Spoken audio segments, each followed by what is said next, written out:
ফাহিমদের বাসায় এক সপ্তাহ থাকার পরে আমার বাড়ি থেকে আমার বাবা এবং চাচারা কেউ আমার কোনো খোঁজ খবর নিল না। আমি কোনো উপায় খুঁজে পাচ্ছি না আমি একটা মানুষদের বাসায় আর কতদিন থাকব। এদিকে ফাহিমের মা অনেক কিছু ভেবে বসে আছে। ফাহিমের মা অনেক ভালো একজন মনের মানুষ এবং ফাহিমও ভালো একটা মনের মানুষ। ফাহিম চাইলে কিন্তু ভালো সুন্দরী একটা ভালো শিক্ষিত ভালো একটা অবিবাহিত মেয়ে বিয়ে করে ঘরে বউ আনতে পারে। কিন্তু ফাহিম এবং ফাহিমের মা আমার জীবনের গল্পটা পুরাটাই শুনেছে। শোনার পরে ফাহিম সিদ্ধান্ত নিয়েছে আমাকে বিয়ে করার। তাই ফাহিমের মার কাছে ফাহিম সমস্ত কথা খুলে বলছে, মা ও যদি কোনো কিছু না ভাবে, কোনো কিছুর উপর যদি কোনো দাবি না থাকে, আমি ওকে বিয়ে করতে চাই। ফাহিমের মা আমার হাতটা টাইনে নিয়ে ওনার রুমের দিকে নিয়ে গেল। আমার হাতে হাত রেখে আরও অনেক কথা বলল। আঙ্কেল কত সালে দুনিয়া ছেড়ে চলে গেছে, কিভাবে ওনাদের সংসারটা চলতেছে সেই সমস্ত কথা আমার কাছে বলছে।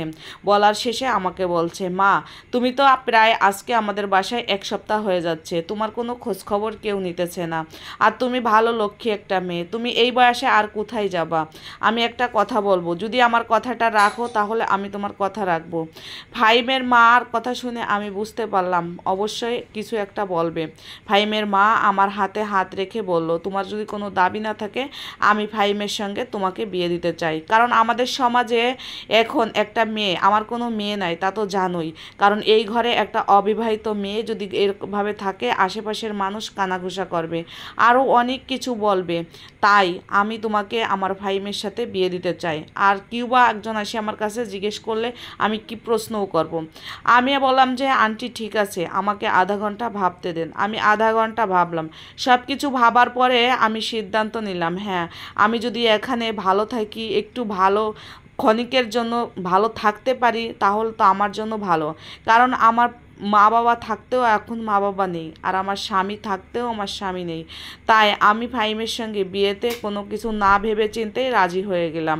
আর ফাহিমও খুবই আমাকে মন থেকে দেখতেছি বোঝার চেষ্টা করছে এবং বুঝছে, এবং ফাহিমের মাও মন থেকে অনেক ভালোবাসিছে এবং আমার কষ্ট দুঃখ সে বুঝতে পারছে। তিনার জীবনেও এরকম একটা অতীত ছিল, তাই নিজের কথা ভেবে আমার কথা ভাবতে পারলো। ছোটোখাটো বিষয়, ছোটোখাটো একটা আয়োজন করে, ঘরের আয়োজন করে মৌলবি ডেকে আমাদের কাবিন কলমা এবং বিয়ে হয়ে গেল। আমি ফাহিমের সঙ্গে প্রায় 5টা মাস সংসার করতেছি। এর ভিতর দিয়ে হঠাৎ দিয়ে ফাহিমের অফিসের এক রুমে একটা বাস্ট হয়ে তার লিক হয়ে আগুন ধরে গেল। এদিকে ওই পাশেই যায়েই ফাহিম চলে গেল তার রুমের দিকে। যাওয়ার পরে ফাহিম আগুনে দগ্ধ হলো।